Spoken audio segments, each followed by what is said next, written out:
Okay, coming back to this poster here where it shows the phase 1 degenerative joint disease, phase 2, phase 3, and normal. Notice the man is facing that way. I take 2 views of the neck generally and 2 views of the low back. I want to see you from this way and I want to see you from this way. We look at the right and left simultaneously on the sideways shot, and we look at the front and back simultaneously because the film is put behind you and the camera's in front of you, as opposed to a usual camera that the film is right there with the camera. Okay? So when we're looking at this normal here, he's facing that way. So all those necks are facing that way. Normal neck curves like a letter C. You see how that does that? Look how that does not. Sometimes these even go backwards, like this one here. Okay?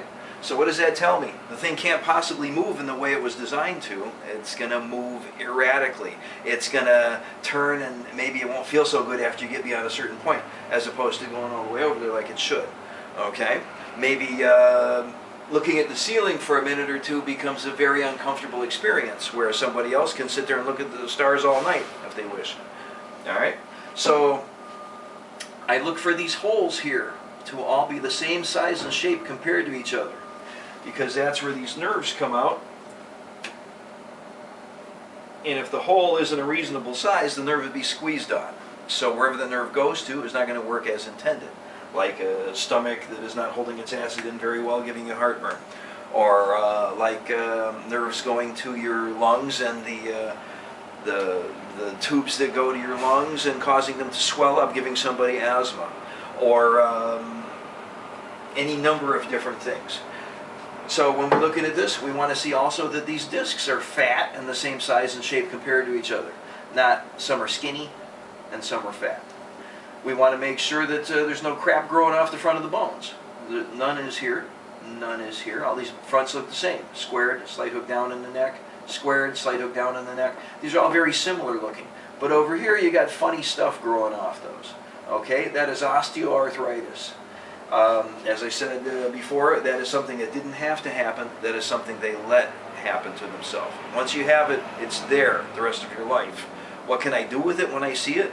Well, I'll do the best I can to make sure that it doesn't get any worse than this, and that we take the remaining ability you have to use your neck and utilize it to the max, so that you can very likely do most things you want to do without any discomfort. As opposed to, man, I have this, it's way out of whack, and everything I do has discomfort. Okay? In the low back, I look for a curving like the letter C, once again. Over here you see it's not curving like the letter C. So it does not have the ability to provide shock absorption to you when you walk around like it should. Instead, it's going beating down on the nerve, which can give you a pain going into your butt muscle, a pain in your back, a pain in the muscles alongside of your spine, a pain going down to your knee, or a pain going all the way to the floor, depending on whether it's bone beating on bone, or it's damaged disc bulging out, pinching the nerve every time you walk, or other similar things. Okay? As this gets worse and worse, the nerves come out from here and keep your legs strong. So if those nerves are being squeezed on or being messed with, your legs are not being kept strong. So what happens? You go around and around and around at the mall instead of parking way the heck over there, because you want to find a spot that's very close to the door. You're walking down the hall in the mall with your wife, and you say, I'm going to sit on this bench over here, while she goes in and out of all those different stores. And then she comes out and gets you and says, I want to go to the stores down there. And you say, okay, and you walk not very long of a distance, and then you go sit on a bench over there while she goes in and out of those stores. And you tell yourself it's because, I really didn't want to see that stuff anyway. But what it actually is you don't really realize it, or you don't admit it to yourself, but it's tiring for me to stand for long periods of time. Okay?